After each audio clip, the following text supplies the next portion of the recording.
সাত সকালে বাড়ির ভেতরে ঢুকে এক মহিলার গলার থেকে হাড় ছিনতাইয়ের ঘটনাটি ঘটেছে শিলিগুড়ি পৌর নিগমের 23 নম্বর ওয়ার্ড মহিলা কলেজ সংলগ্ন এলাকায়। এই দুঃসাহসিক ছিনতাইয়ের ঘটনায় ব্যাপক চাঞ্চল্য ছড়িয়েছে এলাকায়। জানা গিয়েছে ওই এলাকায় নিজের বাড়িতেই একটি ছোট মুদিখানার দোকান চালান সুজাতা সাহা। শুক্রবার সকালে সেই দোকানে বারবার জিনিস কেনার নাম করে সকাল থেকেই তাকে অতিষ্ঠ করে তোলে স্কুটি করে আসা দুই যুবক। অভিযোগ, কখনো দেশলাই, কখনো ক্রিম বিস্কুট, কখনো তামাক জাতীয় দ্রব্য চেয়ে বিরক্ত করে তোলা হয় তাকে। এরপর এক প্রকার বিরক্ত হয়ে একটি দেশলাই নিয়ে বাড়ির ভেতরে চলে যান সুজাতা দেবী।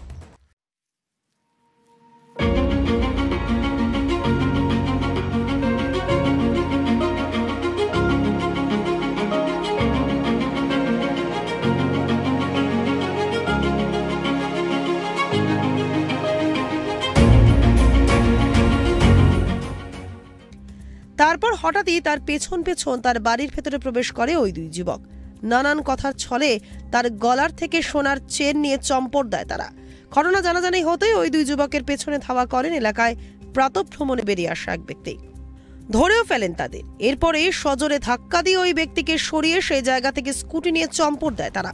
ঘটনার খবর পেয়ে শিলিগুড়ি থানার পুলিশ পৌঁছে তদন্ত শুরু করে। ইতিমধ্যেই এলাকার বেশ কিছু বাড়ি সিসিটিভি ফুটেজ খতিয়ে দেখে ওই দুই যুবকের ছবিও উদ্ধার করেছে পুলিশ। আচ্ছা, তারপর তখন এখানে লাইটার জন্য ভাবছি এখন তুমি আগে বলো না, সিগারেটের সময় লাইটারটা দেওয়া হয়ে যেত, এখন লাইটারটা দিতে পারে না, কারণ বুনুকে স্কুলে নিয়ে যাবে কাকু। তখন বলছে দাও না, সিগারেটটা ঠান্ডা লাগছে দেখে সিগারেট নিলাম, তাহলে লাইটার না হলে কি হলো, সলাই তাহলে দাও। বলছি এখন হবে না বলতে তখন কাকু আবার তাও একটা লাইটার ঘরে থেকে দিল। লাইটারটা ওখানে ধরালো, সিগারেটটা ধরে নিয়ে চলে গেছে। যাওয়ার পরে কাকু পুষ্টিকে নিয়ে চলে গেছে স্কুলে। আমি জল টল দিতে ভেতরে গেছি, জল দেওয়া হয়ে গেছে। আমি আর এদিকে একবার লাস্টে জল দিয়ে এই করবো। তখন থেকে বলতেছে একটা আমাকে ক্রিম বিস্কুট দাও, আর আবার এসে চলে গিয়ে আবার আসছে ক্রিম বিস্কুট দাও। আমি ক্রিম বিস্কুট এখন হবে না গো, দিতে পারবো না। লাইটার নিয়ে চলে গেছিল ক্রিম বিস্কুট দাও, ক্রিম বিস্কুট হবে না। তারপর আবার ভেতরে চলে গেছে। ভেতরে বললাম না ক্রিম বিস্কুট হবে না, বলে না দাও না কাকিমা প্লিজ ক্রিম বিস্কুট দাও না। তখন ডলি মানে আমার যা কুয়ার পাড়ে মুখ ধুচ্ছে, আমি ওখানেই দাঁড়ানো। বলে উনাকে বলো না, আর কেউ নাই। আমি বললাম আর কেউ বলতে এখন আমরা স্নানে যাচ্ছি, এখন তো দিতে পারবো না আমরা, তুমি যাও। আমরা এখন বাইরে গেছি, ঝাঁটটা দেওয়া হয়ে গেছে, এখন আমরা জল দিচ্ছি, এখন স্নানে ঢুকো, তুমি যাও, এখন হবে না। বলতেই গলার মধ্যে থাপা মেরে নিয়ে তো আমি সঙ্গে গেল বলে তো সঙ্গে এক ভদ্রলোক সেখানটাই বাড়ি, উনি পিছা করছে, উনি ধরেছে, স্লিপ হয়ে গেছে, জ্যাকেট পরা তো স্লিপ হয়ে গেছে, পাতলা করে লম্বা করে ফর্সা করেছে। এটা এর আগে দোকানে এসেছিল, আমি সেটা বলতে পারছি না, ওইভাবে মনে পড়বে না। আজকেই দেখছি 3বার করে লম্বা করে। কত গ্রামের চেন ছিল তখন? 12 গ্রাম। 12 গ্রামে। আমি বাইরে ঝাড় দিচ্ছি, তখন দুটো ছেলে ওখানটা দাঁড়ানোর পরে একটা ছেলে এসে আমাকে বললো কাকিমা এক প্যাকেট ফ্ল্যাক্স সিগারেট দাও। আমি বলতেছি যে না এখন ফ্ল্যাক্স সিগারেট, তো বলতেই বাড়িতে ঢুকে কাকু সিগারেটের প্যাকেট দিয়েছে, 500 টাকা নোট দিয়েছে একটা, টাকাটাও রিটার্ন করে দেওয়া হয়ে গেছে। ওরা চলে গেছে।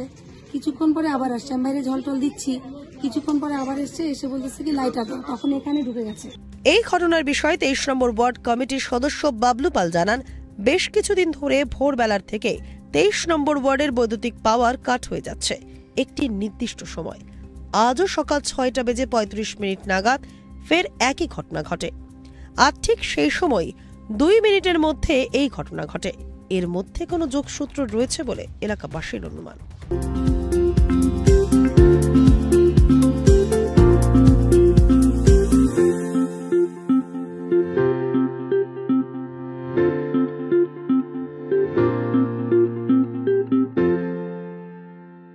For queries, call +91 9733 99970.